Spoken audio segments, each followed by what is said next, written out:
mfimfini mantamu awutu bontrase na enkrefri obanza posifo akwa chia warefo mienu bia womo ankasa ba womo awono womo twa ne tisen gomo de kopesika de nti e ba sare ye de munsem beba na entokobranta ma yakoso wo amanone Iran ne America ntamu no nze won mo munimu fanga ubuo makase ebema ne bo akosoro America ba ne de hihye bia gu akwamu America de hye entofa ngo wa bra ne bo eden enu nsum nsem ye de beba ensem no eka ho absia sanso ana komak fuabe kasa ya wom chemche sese entokoba ntamu a ada US ni Iran tam no wom anya ya fa ngo bo be kosoro ya de e beto no ye de bra mu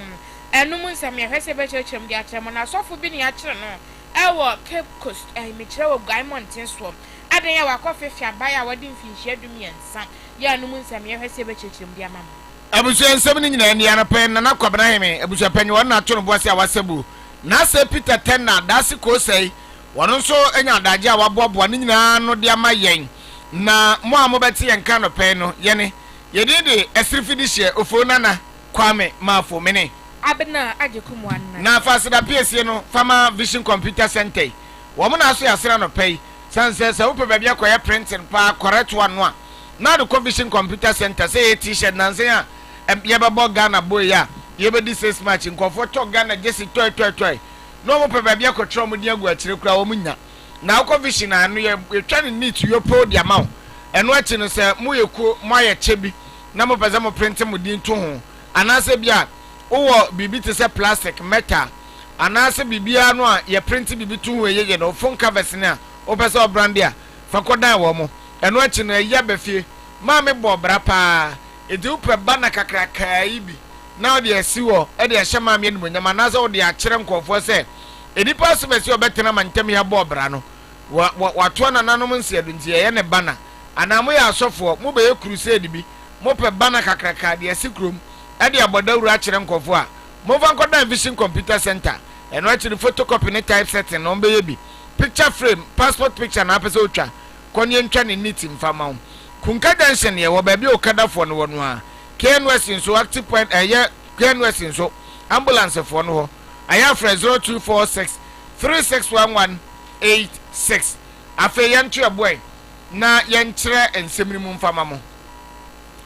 enra ewo enkran mampani akache mampani abede eche Professor Jane Nano Opoku Agyemang wo ye yesum bi de Ghana fo ade hye bi na nkrofo no bom nhyɛ da anya Ghana fo omoye nipa makomako wo ha na emomonse ebibremu ebra bakoba se ye toye nkwa ede ye kɔ amanone no obu aye tɔ na akora kuma akora ɛna obu wonso ye tɔ ne mpanyim na emom ne ye tɔ ne mpanyim ne ye de ne kɔ amanone no ne maame ne papa ye gya omo mutimi wo ye wo mantimi anka ba bia na omo firi kura nkyira akora ne sanse sabre no wonya wo pɛ na wo maame na na se papa na wo ye ne ye yiwa firi ho ye yi ufiri wa na oba no woda ho som no no so ba be yakwa eti se ye no de hye ne mu bebre wo mo ahu o mu nchi se mifira bibrem na ebo mifiri Ghana mifiri Togo na Burkina wo mo ahu eti won de oni man so ebibini na ebo mkropot ya wo firi mu no wo mo ahu na eno na saafo ne nipa mako wo ha won mutimi ba ya wo mo ba Ghana no wo mo kyerese wo pese wo mo ye Ghana fo se wo ma hwe bibrem man nyina na Ghana ne ntotoye ene ye bibia no edo wo mo konwo na saafo na eno da Professor Jane Nano Opoku Agyemang ema wo mo nkata edi adanse ema wo mo kyerese wo mo ye Ghana ni na enumu na eye afashe ne course a Professor Jane Nano Opoku Agyemang de to wo mo anim se wo mo abaye mo matenase wo mo metena Ghana na wo mo Ghana bra wo mo ni Ghana aduane na wo mo num Ghana nsuo na emom no ensese ye gu akwa mo obi aye se Ghana ni se opese wo ye national health insurance so opese wo nya Ghana card no ni nyina no ye bi dia ma wo mo a se wo mo tukwan ko ba bi no mo pese wo mo ba Ghana wo mo hia visa de yanzo betwa plane ticket no wo maba sane wetie no so so wo mo pese wo mo de Ghana nkrata nso tukwan kwa manone a akwanya ni mo ada ho de ma wo mo na ye wo nyina de ma wo mo e de a kyere Ghana bia ya bia ye nkɔba mu se ye begye ankrankre ene wo matena e wa asomdwe kwan so ene obuo kwan so nti wo maba wo mo ntrase ye ma me Professor Jane Nano Opoku Agyemang ni nsem ni. We are creating pathways for diaspora investment, expanding opportunities for diaspora entrepreneurship, strengthening cultural exchange, supporting diaspora participation in education, innovation, tourism and national development. Ghana is championing international efforts to ensure that the injustices of the past are acknowledged and that the dignity of Africans everywhere is recognized. Yama Professor J. Nano Pokwajima, Nene, and na anyone no Nyamfo Mohammed Mubarak Muntaka, Mansafo here a few bambo on some so. No, Jumedi Nasin on so de to Yenuanoma, Wama Beja to so me a Ghana for Nedi Muse. Sir, areas within Seteta, ye nitete ye. Anna say Uko Roma, the Roman for ye, and no evidence ye. So Baba Ghana Nino no mau kwan say Ubetimi and Anten and Tebanchirabam Sanse, Ghana and Mrawaha. Into a mabano, Wamunsha Ghana for our Mobatoya Wahani Yesu any a bang, send ye dear Juma, and send ye a dear. I did go about me and will crow free muba. Nanya bonnet, name of no bagana, Sadia chrono, a bit my bonnet the amount. And into a Mumesha Ghana, Yamamre, any Amamre, send a baya. Rabin could do a Munomama Casa, Debbie, Minum, Crasa, me Baya Ghana, and Sansa Ghana and Rau. This movement also reflects Ghana's deliberate and evolving policy to strengthen engagement with the global African family. 96.9. We've initiated a number of activities such as the Panafest, the Joseph Project, the Year of Return, and beyond the return have laid important foundation for reconnecting the diaspora with the homeland. However, Ghana is now moving beyond symbolic engagement towards deeper and more structured partnership. Urmanam for Mohammed Mubarak Muntaka Mansua for Refi Bamba on Samson and no. Absia yetwa Kasiabano so ade amamo na ye babon continent na yako Chamber of Oil Marketing Companies itwanti ase Komak. Wo mo panyin ba kwa Kasia Fred Dr. Rivers no pon. Na nase mo kayeti ya wo kire mu a se yako yanimu ya anase na wo twebe mienu biense de animu no se eye US any Iran for ntokwa no so man so mu die mu no man so anu a ede ensempi beba na nitetru pa ne so wose fa ngobo se de besi akosoro no enya fede agokra wose wanhwe ya obekwa koton 110 anase 120 barrel baako ne bo aye be koso enonom na no chemche se wo hwa Ghana ha se ya ye petroleum products no ya na bulk distribution companies no woman na ton de ma oil marketing companies mi aso ekonya bito na sabre no wose wo hwe se de wo ma si ayire so ne ade ade na enye fede agokwa na enya wo mu na aye bibie eye ntokwa no aye koso no na aye bibie na no chemche se ekwa animu no wan hwe ya ye beton 15 cities and 17 cities aya wo chemche se eno enya de beboam na no chemche se ne me bi wa yantwe hu fra manyesem ho de be ha ye meka nkyere ye ho se be ha de ha nsoso ne ye beka che ho se we nya de be ha na no chemche se obesere ne nyina mu no ema oil marketing companies ahodododo na mfo mu de ento so dendenden ema ne meye asem kase ebo magana. This is the highest jump. I mean, this is the highest weekly jump for the past 6 years on Brent. 96.9. That for a week we jumped from 65, 70 to 100, and it is still counting. It's been projected that if by Wednesday things are not calmed down, even though America really wants to calm down now, that's as to whether Iran wants it, nobody can tell. We are going to hit around 110 to 120, and that would be ridiculous. That would be ridiculous for countries not only like Africa, but even Asia and South Asia. And I'm talking about even Australia. 96.9. I mean, UK has recorded one of the highest pump price ever, even in history. You know, so let's not assume that we are the only people being affected. It's a global issue. 96.9. Let's not politicize it. Let's face facts. Not Ghana. Ghana did not play any role in this particular, fight or war, and we are here as a net importer of energy, and therefore we must suffer the consequence. Okay. If we pick the triggering price that we are seeing from the BIDEX or from the BDCs today to the oil marketing companies, just looking at that factor alone in the SREP, we should hit above 15 cities between 15 to 17 cities. Or, I mean, depending on where you buy your fuel from, or depending on where any OMC bought or triggered its fuel price from, because we are sourcing from different places. Absia entidiatia no panyi kwanchafo wada aye Chamber of Oil Marketing Companies ya no Comac aye Dr. Reverson opon ne enom kotie ya na yefro ne enkwara husemwe ye de ne temo mfimfini mantem wa wutu bontrase eno mfimfini mantem na posifo a wo mo aye wutu breku mansini nimu akwakwakye awarefo mienu bia wo mo bontrase na awarefo abena bene wa abnabre wanya mfinhia aduonu mienu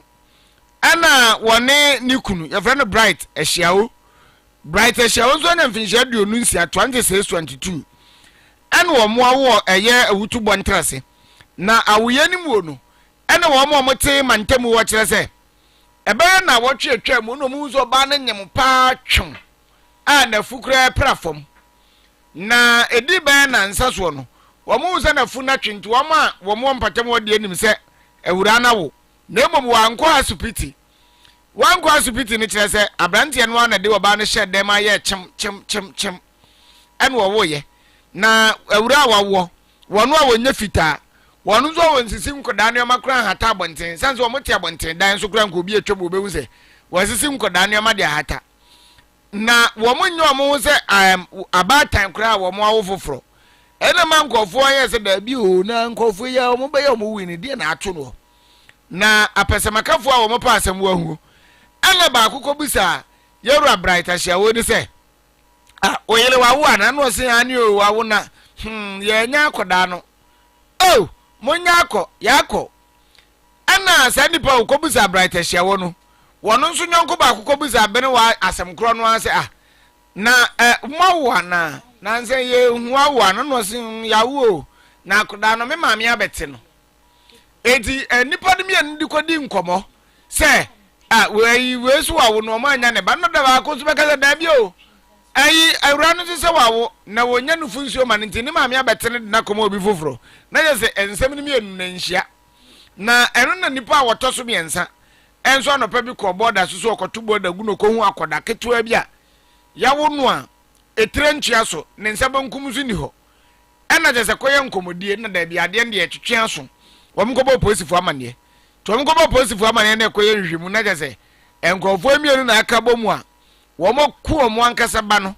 na wo motwa ne tie twa ne nsa de omo de koye de wo mo ananim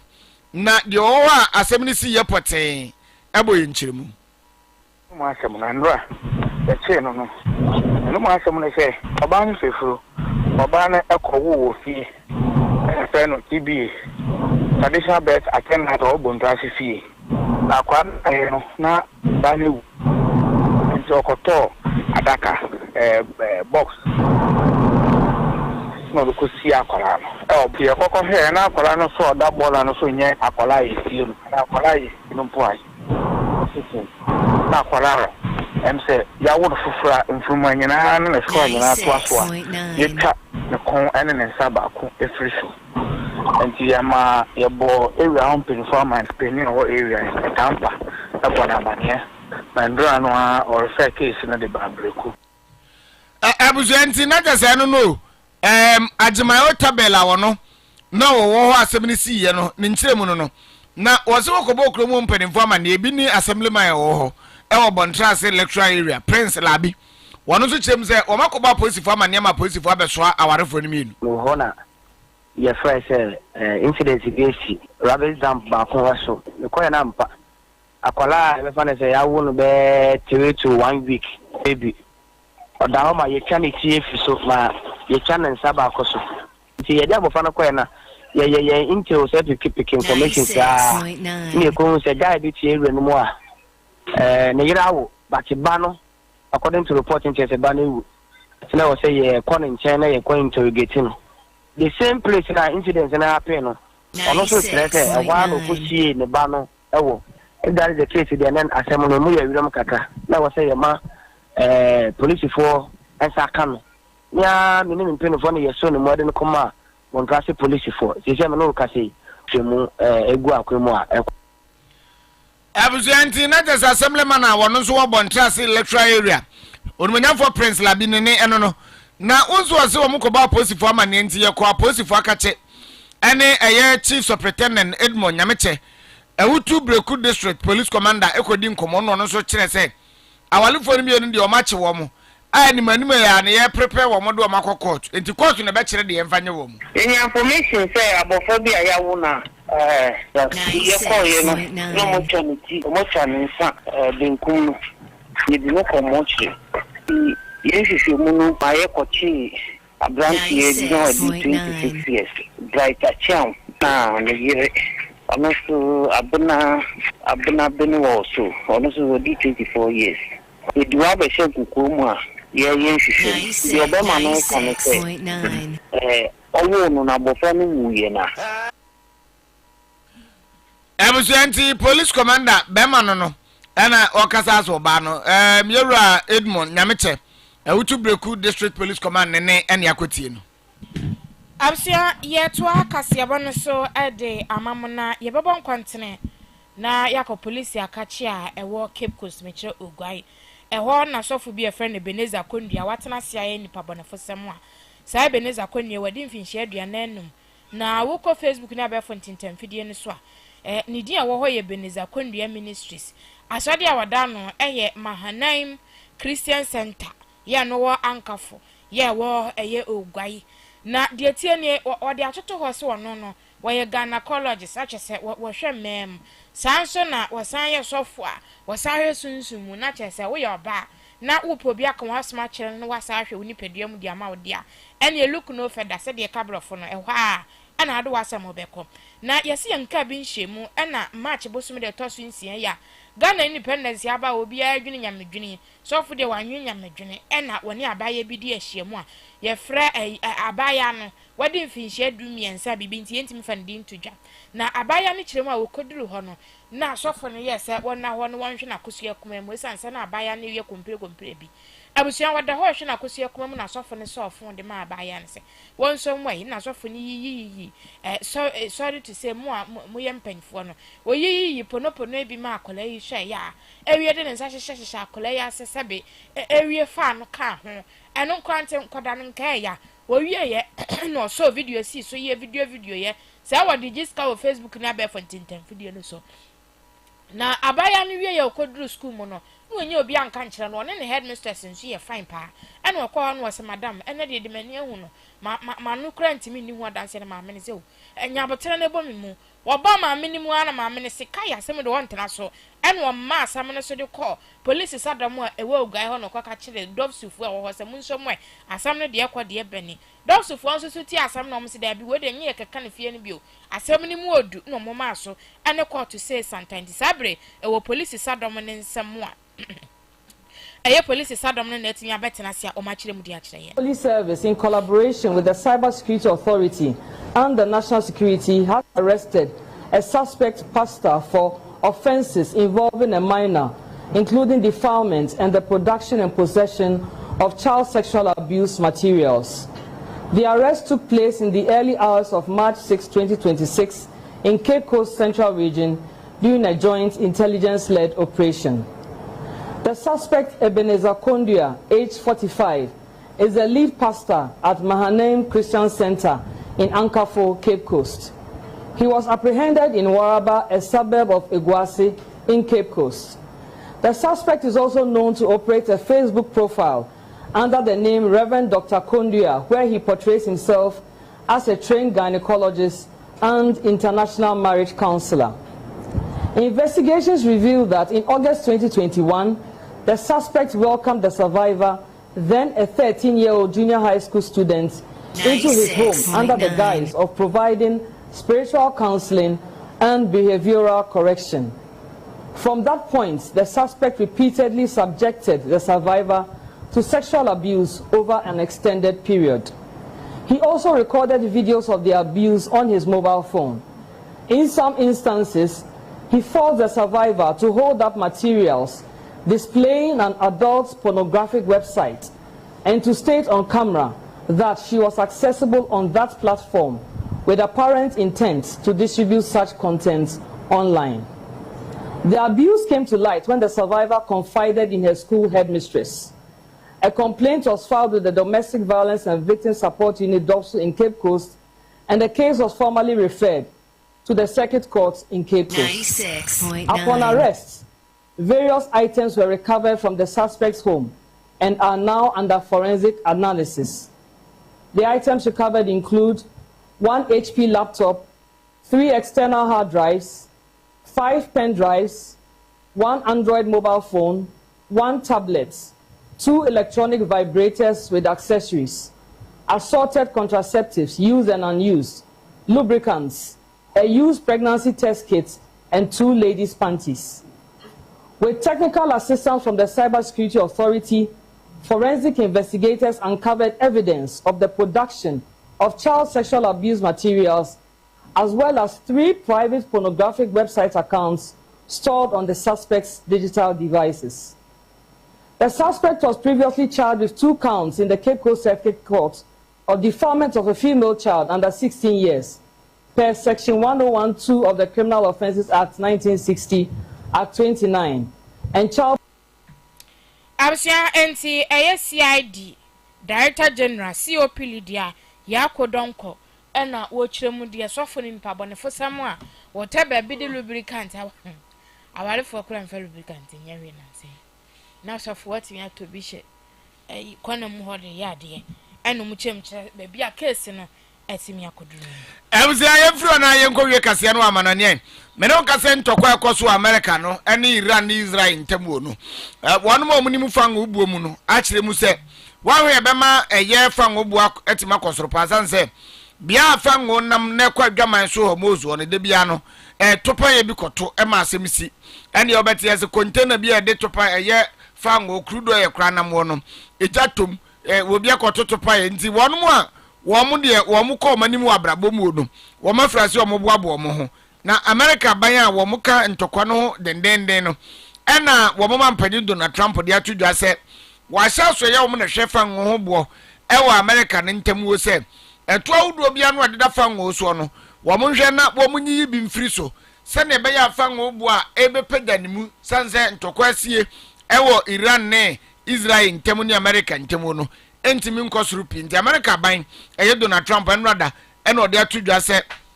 eto awudo bi ededa eye fango ene nioma eben fango bo ho e mafango bo ni timi pegano ne mpanimfo hwe ne nnam akoma akwadua se de yanimi wo mu ntimi nyi sa ato ni mfiri so se ne be ya ebetimi aboa ma America man no ene timamfo mo America ho ha mo fango bo a ebepegani mu no so. Not allow a terrorist regime to hold the world hostage and attempt to stop. We want to keep it that way as we continue Operation Epic Fury. We're also focused on keeping energy and oil flowing to the world, and I will not allow a terrorist regime to hold the world hostage and attempt to stop the globe's oil supply. And if Iran does anything to do that, they'll get hit at a much, much harder level. I will take out those targets that were easy and that I mentioned just before. We'll take them out so quickly they'll never be able to recover, ever, I might add. We're also waiving certain oil-related sanctions to reduce prices. So we have sanctions on some countries. We're going to